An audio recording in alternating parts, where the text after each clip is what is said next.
मुखी चाल एक जन्म के लिए बंद कर दो। अभी तक जो हुआ हुआ, अब आज्ञा से चल लो, अभी परिवर्तन हो जाएगा जीवन का। कितना मन के अनुसार चलोगे, ये बहुत कटिंग करता रहता है। सत मार्ग की कटिंग करके ये असत मार्ग को मिलाकर बैलेंस बनाए रखता है अपना मन, क्योंकि मन मर जाएगा सत मार्ग में। जे भी मन मरा चिदानंद रस में प्रवेश होगा। जीवित मन भगवदानंद का अधिकारी नहीं रहता।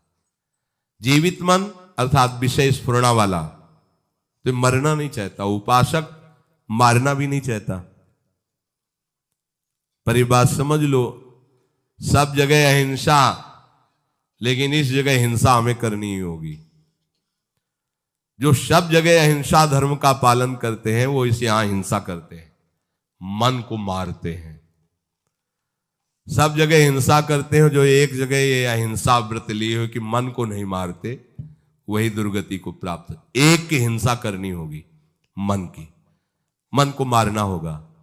बोले दिखाई नहीं देता, किस डंडे से मारे, काहे से मारे? जहर खा ले तो शरीर नष्ट होगा, मन में कोई फर्क नहीं पड़ेगा। एक ही डंडा है जो इसको मार सकता है, नाम। राधा राधा राधा हर समय इसके ऊपर पड़ता है, इसलिए नाम जप करना नहीं चाहता और कुछ भी इससे करवा लो। हाँ, घंटों आप कोई भी सेवा करवा लो, राजी हो सकता है, लेकिन 1 घंटे बैठकर तदाकार वृत्ति से एक नाम को निरंतर जपो, ये राजी नहीं रहेगा। क्योंकि हर नाम उसके ऊपर प्रहार की तरह पड़ता है, मन के ऊपर। एक बार इसे मारना होगा। मन मारा, प्रभु के रस का अनुभव हुआ। और ये मन मारना नहीं चाहते, जल्दी कोई नहीं मारना चाहते। देखो, एक ही चीज पा रहे हो, रोटी दाल, रोज वही रोटी दाल, थोड़ा तो कुछ मन, ये संसारियों को होता है, हम बाबा जी हैं, हमें इसे मारना है। अगर कह रहे रोज रोटी दाल, रोज ही अब बनने दो, वही पाओ, मरो। ये जो विषय स्फुरणा विषय, संकल्प विषय, मारो इसको। कभी कभी तो मन बदलने के लिए, स्पष्ट देखो शब्द, मन बदलने के लिए कभी कभी हमें मन बदलना है। मन बदले ना, यही तो साधना है। नहीं नहीं, कभी कभी मन बदलने के लिए हमें मन बदलना है, शब्द ही देखो ना। कभी कभी मन बदलने के लिए कहीं दान पुण्य तीर्थ यात्रा की भावना से नहीं, पर थोड़ा मन बदल जाए, जैसे हरिद्वार घूमे आए, थोड़ा पहाड़ और ऐसे मन बदलना है। मन को हमें बदलना ही नहीं है। तुम्हें मन बदलने के लिए परेशान होना, हमें मन नहीं बदलना। हमें श्री जी वाला मन बनाना है, बस वृंदावन वाला मन बनाना है। नहीं बदलना है इसको हरिद्वार जाके। घर में आ गए तो द्वारका को जाके घर में वास कर रहे। सही बात समझो, इसको एक में लगाओगे तो परेशान कर देगा तुम्हें। एक ही प्रकार का 1 महीने भोजन रखो, घिया की सब्जी, 2 रोटी 4 रोटी। भोजन की बात याद आते ही ऐसे रोमांच होने लगेगा। घिया की सब्जी रोटी, नहीं नहीं, वो अंदर से नहीं, प्राण पोषण के लिए पाना, चलो पाओ चल के। वो बस इसी बात में रहेगा कि यहां से देखो हो गई श्रद्धा हमारी, हम भिक्षा कर लेंगे। बिहारी जी के गोसाइयों में दूध भात का वो लेगा, ये यहां तुम रोज घिया रोटी। मन मारना कोई खिलवाड़ नहीं है, खिलवाड़ नहीं है। बोले 2 दिन से अरहर की दाल बन रही, आज थोड़ा बदल के, कुछ बदल के, बस यही बदल की बात को रोकना है। अपने बाबा जी हैं, बदलना नहीं, रोज इसको वही, जो ये कहे कि ये पाना है, वो देना ही नहीं। क्यों? हम तुझसे बार बार प्रार्थना कर रहे हैं कि श्री जी के चरणों की चिंतन वृत्ति बना, बार बार तेरे हाथ जोड़ रहे हैं, तेरी प्रार्थना कर रहे हैं। अहे मन, बहुत जन्म हो गए, तूने मुझे जो कहा मैंने किया, अब इस बार मेरी बात मान ले। श्यामाजू के चरणों, तू नहीं मानता, मैं कैसे तेरे को बदलने का अवसर दूंगा? मेरे कहने से तू नहीं बदल रहा, तो अब मैं बदलने वाला नहीं, तेरे को बदलना पड़ेगा। जिद्दी साधक, निष्ठावान साधक, मन मारिया तन बस में कीन्हा, हुआ भरम सब दूर, बाहर से कुछ दिखत ना, अंदर चमके नूर। ये मन की विलासता प्यारे बंद करो, इससे हमारे जन्म जन्म बिगड़ते चले जा रहे हैं। बड़ा विचित्र खेल है। तो हर समय भजन करते करते ना वो ऐसा लगता है डिप्रेशन में चले जाएं। तो 30-40 मिनट के लिए बड़ा फेवरेट प्रोग्राम हमारा है अमुक अमुक, वो देख लिया करें। ये जहर कितना उगल रहा है अंदर से मन, सब बात आपकी मानेंगे, थोड़ी बात हमारी मान लो बस। वो सर्च करके 30-40 मिनट प्रोग्राम देखो, 24 घंटे के लिए उसने अपनी पूरी तैयारी कर ली मन ने। अब वो तुम्हें गिराएगा 24 घंटे, बार बार सीन ला के बार बार। आप बिल्कुल इसको किसी दुश्मन को मारना हो तो पहले उसके बल को नष्ट किया जाता है। कहां कहां इसका बल है उसको नष्ट करो, कमजोर करो। तो मन का बल है विषय सेवन, इसे विषय सेवन मत कराओ, ये निर्बल हो जाएगा। निर्बल मन को भगवदानंद में लगाओ तो भगवन नाम, भगवत रूप, भगवत लीला, इस पर अधिकार करके इसे भगवत स्वरूप। इसका मर जाने का मतलब अमर हो जाना। मन की वासनात्मक वृत्ति का नाश करना ही मन की हिंसा है। और जहां वासनात्मक वृत्ति नाश हुई तहां वो अमर हो गया, वो कृष्ण रूप हो गया, वो परमानंदमय हो गया। तो श्री भगवान कहते वासुदेवा सर्वमिति स महात्मा सुदुर्लभा। जिसने सब जगह अपने आराध्य देव को देख लिया, ऐसा महात्मा दुर्लभ है। तो कहते प्रभु इतनी मंगलमयी बात आपने बताई कि मेरी शरण में हो जाए माया से तर जाएगा और सब जगह वो मेरा साक्षात्कार कर लेगा, फिर ये लोग आपकी शरण क्यों नहीं होते? तो प्रभु ने कहा कि वो जो पाप कर्म करते हैं, दुष्कृति होते हैं, मूढ़ होते हैं, वो मेरी शरण में नहीं आते। अगर वो आ जाए तो उनका भी कल्याण हो जाए। प्रभु आप इतने उदार दाता हैं, फिर सब लोग आपसे ही क्यों नहीं मांगते? अन्य देवताओं का पूजन भजन करके उनसे भी चाहते हैं। तो ऐसा कामैस्तैस्तैर्हृत ज्ञाना प्रपद्यन्ते अन्य देवताः तम तम नियममास्थाय प्रकृत्या नियता स्वया। ये जो कामनाओं से ग्रसित लोग होते हैं, इनको जहां सुनने को मिला कि इस देवता की ऐसी आराधना करने से ये कामना की पूर्ति हो जाती है, तो उनको शुद्ध ज्ञान तो होता नहीं है, शुद्ध सत्संग तो मिला नहीं है। तो अपने अपने स्वभाव के अनुसार वो उस देवी देवता की आराधना करने लगते हैं। अब भला बताओ, किसी भी आराधना में अंबा भगवती, उनके ऊपर शराब की बोतल, अत्यंत सुकुमार पशु पक्षियों को काटना, हमारी तो समझ में ही नहीं आया कि कौन सी आराधना हो रही भाई। एक बार कहते हो जगत जननी अम्बा की जय। जगत जननी की अम्मा है वो, जगत जननी है, अम्मा है वो।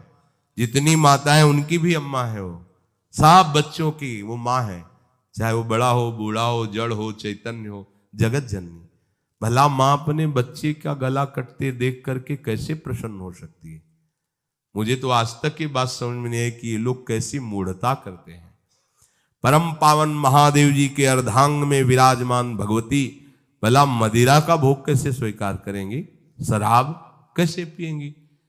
यही की बात है। हम तो ज्यादा उनसे परिचित, परिक्रमा लगाते थे तो ऐसे चामुंडा जी के इधर मिले तो उन्होंने बताया कि बाबा हम तो रोज शराब का भोग लगा के पीते हैं, चामुंडा जी को भोग लगता है, से तो कुछ नहीं। पर हमारा विचार रहता कि देवी जी तो भगवान महादेव जी के अर्धांग में विराजमान है, परम पवित्र देवी शक्ति, वो कैसे ऐसा?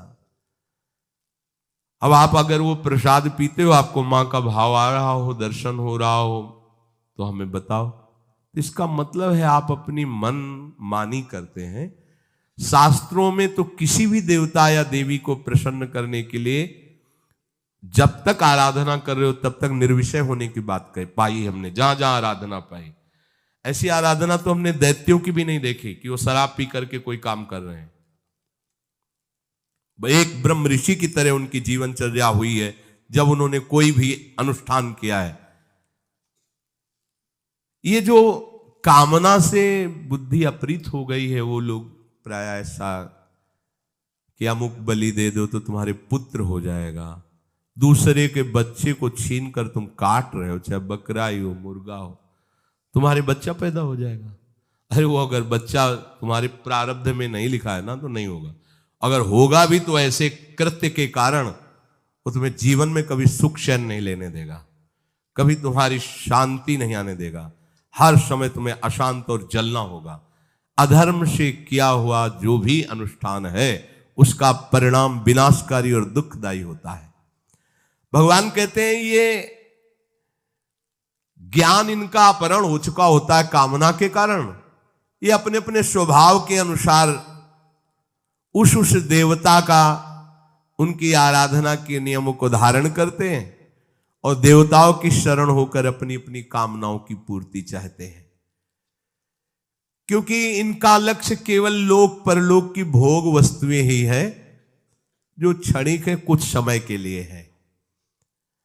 भगवत प्राप्ति करना है, विवेक जागरण करके सत्य वस्तु में स्थित होना है, ये कामना की पूर्ति वाले लोग नहीं जान पाते हैं। बढ़िया उपाय पीछे भगवान ने बताया था कि यदि आप कोई कामना भी करते हो और हमारी शरण में आ जाओ, हम इसे कामना की पूर्ति चाहो, पर भगवान की तरफ आने पर देखो एकदम ब्रेक लग जाती कि आप ऐसा ऐसा भोजन नहीं करोगे, ऐसा संग नहीं करोगे, ऐसा, ये सबको बड़ा कठिन लगता है और मनमानी आचरण भी करते रहो और देवता कामना की भी पूर्ति कर देगी, ये मार्ग सरल लगता है। धन संग्रह की कामना, भोग भोगने की कामना, ये दो बातें सबको परेशान किए हुए हैं और दो बातें एक ही जगह बहुत जोर से पूर्ण हो जाएंगी। जे ही भगवान की शरण होगे तो भगवान के चरणों में मां लक्ष्मी वास करती, धन की इच्छा नहीं रह जाएगी। देख लेना, हृदय से हो जाओ, हृदय से शरण हो जाओ और भगवान सब सुखों का हेतु है, इसलिए किसी सुख भोगने की इच्छा नहीं रहेगी। पर ये पहले सबको समझ में नहीं आती, सबको लगता है ऐसा करो, कोई विधान किए, इतना अनुष्ठान किया, इतना दान पुण्य किया और इतना मिल गया, ये अच्छा लगता है, इसीलिए देवताओं की तरफ ज्यादा भागना होता है। श्री भगवान कह रहे हैं स्वभावो मूर्धनि वर्तते, ये स्वभाव के कारण ही ऐसा करते हैं। अच्छा, कोई भी देवता ना स्वयं मोक्ष को प्राप्त है, ना तुम्हें मुक्त कर सकता है। एक छोटी सी शक्ति उसके अंदर है, जैसे गांव के प्रधान की शक्ति एक सीमा में, फिर उसके ऊपर, फिर उसके ऊपर, फिर ऊपर, ऐसे ही है। ये सब छोटी छोटी शक्तियां सब भगवान ने ही दी है, लेकिन वास्तविक कामना की पूर्ति तो केवल श्री हरि से होगी, दूसरे से नहीं होगी। अपने जितने सत्संग सुनते हैं, अपने को अनन्य हो जाना है, कोई भी कामना नहीं रह जाएगी, न जीने की, न धन की, न सुख, ऐसी मस्ती आएगी। मान लो कोई साधना, कोई अनुष्ठान करने की जरूरत नहीं, भगवद आश्रित हो जाओ और नाम जितना बन सके उतना नाम गुनगुनाते रहो, पड़े रहो भरोसे पे, वो चीज मिलेगी जो कहीं किसी साधना से नहीं मिलती। ये जीवन की सार बात आपको बता रहे हैं, आपको जो चाहिए वो मिल जाएगा। बस हमारी प्यारी जो की शरण हो जाओ, जितना बने नाम जपो, अन्य आश्रय रहित हो जाओ, सब ठीक हो जाएगा। ये जो बेचारे कामना से जिनका ज्ञान अपहृत हो गया, वो यहां तक आ ही नहीं पाते, वो उसी में फंसे। अगर कहीं थोड़ा सा पवित्र भाव भी हुआ तो देवताओं का अवलंबन ले लेते हैं और उनसे अपनी कामना की पूर्ति के लिए आराधना करते रहते हैं। ये अमूल्य जीवन जो भगवत प्राप्ति के लिए था, निष्कामता के लिए था, भगवत प्रेम के लिए था, वो ऐसे ही खो देते हैं। संतों की आज्ञा में बहुत कृपा भरी होती है। अगर कोई उनकी आज्ञा का पालन कर ले तो परम कल्याण निश्चित है, परंतु महात्मा की आज्ञा का पालन कोई देहाभिमान रहित ही कर सकता है पूर्णतया, नहीं देहाभिमान आड़े आ जाता है। देवर्षि नारद जी ने भक्ति सूत्र में कहा, महत्संगस्तु दुर्लभो अगम्यो अमोघस्य। ये महत्संग वासुदेवा स्वर्मित सा महात्मा सुदुर्लभा, महात्मा की जिसकी ये अनुभूति है जड़ चेतन सब भगवत स्वरूप है, ऐसे महात्मा का मिलना बड़ा दुर्लभ। श्री भगवान कह रहे हैं समात्मा सुदुर्लभा। महत्संगस्त दुर्लभ हो, देवर्षि नारद जी भी स्वीकार करते हैं, बड़ी दुर्लभ बातें हैं। यहां जो कहा जा रहा है कि महात्मा ऐसा दुर्लभ है, वो दैवी संपत्तिवान, साधु स्वभाव वाला, पूर्ण सदाचारी, भागवत धर्म का अक्षरशः पालन करने वाला और निरंतर भजन परायण, ये महात्मा का लक्षण है। खोए रतन फिरत जे घर घर, कौन काज ऐसे जिए। क्या जीवन ऐसा, अगर हम भगवान के भक्त का वेश धारण करके अपनी रसेंद्री और जनेंद्री के सुख के लिए भटक रहे तो धिक्कार है, हमारे जीवन को धिक्कार है। श्वांग रचने से काम नहीं चलता। अपने जीवन को प्रभु के चरणों में जो समर्पित कर देता है वही महात्मा बनता है। मनमानी आचरण बड़ा विचित्र खेल है। हम भेष रख करके भी वही करना चाहते जो संसारिक जन करते हैं, फिर हम में और संसारिक में अंतर क्या रहा। संसारिक विषयों में टूट जाता है और साधु विषयों पर विजय प्राप्त करता है। संसार में विषयों का महत्व है और भागवतिक महापुरुषों के हृदय में बमन के समान त्याज्य दिखाई देते हैं। आसपास भले ढेर लगा रहे, कहीं आसक्ति नहीं है। उनकी आसक्ति प्रभु के नाम में है, प्रभु के रूप में, प्रभु के लीला में, प्रभु के धाम में है। सच्चे हीरों की भांति ऐसे महात्माओं की संख्या बहुत नहीं होती। समहात्मा सुदुर्लभा, ऐसे महात्माओं की बहुत संख्या नहीं, बहुतायत नहीं होती। एक बार श्री वल्लभाचार्य जी के शिष्य ने कहा, प्रभु मुझे 100 ब्राह्मण पवाने हैं। अब बड़ा अच्छा है, किसी भी एक वैष्णव को पवा दो, 100 ब्राह्मण का फल प्राप्त हो जाएगा। 100 ब्राह्मण को आराधन करने की, भोजन पवाने की जो फल है, वो फल वृत्ति तुम्हें एक वैष्णव के सेवन से मिल जाएगी। हो तो फिर महाराज हम 100 वैष्णव पवाएंगे। हाँ, एक भगवत प्रेमी महात्मा को पवा देने से सहस्त्रों वैष्णवों की आराधना करने का फल प्राप्त हो, तो महाराज हम 100 भगवत प्रेमी को पवाएंगे। मौन हो गए वल्लभाचार्य जी। उनका गुरु जी आप मौन क्यों हो गए? बोले 100 महात्मा भगवत प्रेमी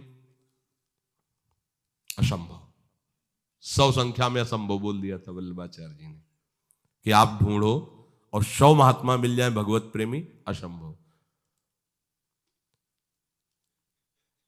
जमातों में, उपदेशकों में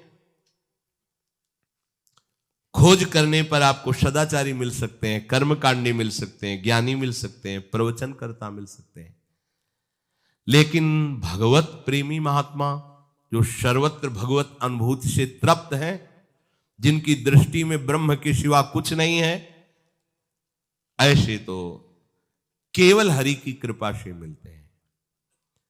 परम दुर्लभ है ऐसा महापुरुष का संग मिलना। और ऐसे महापुरुष का संग मिला तो उसका परिणाम आप में दिखाई देगा, किसी से पूछने की जरूरत नहीं। बोले महापुरुष के मिलने को हम कैसे जाने कि कोई महापुरुष, आप नहीं जान सकते, क्योंकि वो इंद्रियातीत तत्व में स्थित है। आप इंद्रियों से कैसे जानेंगे? वो मन बुद्धि के अतर्क विषय है, तो तुम मन बुद्धि से कैसे जान पाओगे? पर आप पर प्रभाव पड़ेगा, इससे जान सकते हो। जिनके संग से संसार फीका लगने लगे, भूले ग्रह व्यवहार, जिनके संग से तुम्हारे हृदय में वैराग्य बढ़ने लगे, विषय त्याग का उत्साह आने लगे, भगवान नाम जप करने की रुचि होने लगे और इसी जन्म में भगवत प्राप्ति करूंगा ऐसा निश्चय होने लगे, जान लेना मुझे महात्मा का साक्षात्कार हो गया है। मुझे महात्मा का संग, यही महात्मा के संग का फल है। परम दुर्लभ योगी ज्ञान जनवांछित भगवत प्रेम की प्राप्ति का तुम्हारे हृदय में उत्साह हो जाएगा। ऐसे महात्मा के दर्शन, संभाषण और सानिध्य से आप में प्रभाव आ जाएगा। आपको अपने में देखना है कि मेरा परिवर्तन, मेरे ऊपर क्या प्रभाव पड़ रहा है। पर आप मनमानी आचरण करो, उनकी बातों का उल्लंघन करो तो नहीं होगा। चाहे जितने बड़े महापुरुष के समीप रहो, यदि उनकी आज्ञा को उल्लंघन करोगे तो कोई प्रभाव नहीं पड़ेगा। ये भी बात ध्यान रखो। महाप्रभु श्री कृष्ण चैतन्य देव भगवान के स्वयं अवतार हैं। वो कोई जीव नहीं है, ईश ही आए हुए हैं आचार्य रूप में। और कृष्णदास नाम के एक वैष्णव उपासक को आपने ही स्वयं तीर्थ यात्रा के लिए स्वीकृति दी, कृपा करके। और रास्ते में जब महाप्रभु यात्रा कर रहे थे तो एक परिकर मिला भेषधारियों का, जो वाम मार्गी थे। वाम मार्गी वेद के विरुद्ध आचरण करते थे। महाप्रभु तो बेशुद्ध अवस्था में रहते थे। उनके प्रलोभन से कृष्णदास जी उनके पास चले गए। वो लोग वाम मार्गी जिससे शास्त्र निषेध करता है, आप ये न करो, ये न करो, वो सब करते थे। व्यभिचार आदि, मद्यपान आदि, ये सब करते थे वाम मार्गी। महाप्रभु को जो सुधाई, कहा कृष्णदास, देखा उन वाम मार्गियों के संग। तो कृष्णदास से कहा ऐसा क्या? और उनसे कहा तुम्हारे पास तो बहुत लोग हैं, हमारे पास तो एक ही सेवा कर, वापस कर दो। तो लोग महाप्रभु पर प्रतिकूल व्यवहार करना चाहा। भगवती तेज से कृष्णदास की रक्षा की, उनसे निकाला उनको। अब आप विचार करो, महाप्रभु चैतन्य देव के समीप यदि उनकी आज्ञा का पालन नहीं किया, उनकी बात नहीं मानी, महाप्रभु प्रेमावतार हैं, कैसे आकर्षण हो गया वाम मार्गियों का। अगर आप महापुरुष के पास रहते हो, उनके अधीनता स्वीकार नहीं करते हो, थोड़ी भी मनमानी करते हो, तो प्रभाव नहीं पड़ेगा। दूर से कोई महाप्रभु का चिंतन कर ले तो भजन में वृद्धि हो जाए। फिर महाप्रभु के समीप रह रहे हो, महाप्रभु की बात सुन रहे हो, उनकी स्थिति देख रहे हो, फिर भी तुम्हें वाम मार्गी अच्छे लगे। कहीं ना कहीं मनमुखी चाल अंदर होती है, तभी उपासक महापुरुषों का परम लाभ नहीं ले पाता। इसीलिए देवर्षि नाथ जी कहते महत्संगस्तु दुर्लभो। फिर अगम्यो, अगर मिल भी जाए और आप उनकी इच्छा के अनुसार न चले, उनकी आज्ञा के अनुसार न चले, तो आप उनसे कुछ ले नहीं पाएंगे। ये खास बात है। फिर आप कहोगे हमारा परिवर्तन नहीं हुआ, हमें दृश्य नहीं दिखाई दे रहा। मनमानी आचरण करने वालों का परिवर्तन थोड़ी होता है। परिवर्तन होता है मन को उनकी बात पे अधीन कर दो। महापुरुषों को अपने शरीर से भी ज्यादा प्यारा सिद्धांत होता है, ध्यान रखना। आप उनके शरीर को खूब दुलार करें, उनके सिद्धांत को रौंद दें, बिल्कुल कहीं किंचन मात्र आपको लाभ नहीं मिलेगा। आप उनके सिद्धांत पर डटे रहिए, उनकी आज्ञा का पालन कीजिए, जीत जाएंगे, माया पर विजय प्राप्त कर लेंगे। गुरुजन कोई देहाभिमानी थोड़ी होते हैं महापुरुष जन कि तुम उनके देह को अच्छा कपड़ा दे दिया, भोजन दे दिया तो राजी हो जाएंगे। वो शरीर में ही नहीं है, तुम्हें पता नहीं। उनका सिद्धांत ही उनका जीवन है, उनका प्राण है। महापुरुषों के सिद्धांत पर कोई बिरला ही चल पाता है, नहीं मनमानी आचरण के बिना वो मनुष्य जीने नहीं देगा। मन चाहता है मेरे अनुसार करो, बहुत जन्म से करवाता रहा है, इसीलिए त्रुटि हो जाती है। उपासक को चाहिए भगवत कृपा से जब ऐसे यदि संतों का संग मिल जाए तो अपने जीवन को उनकी आज्ञा के अनुसार बनाना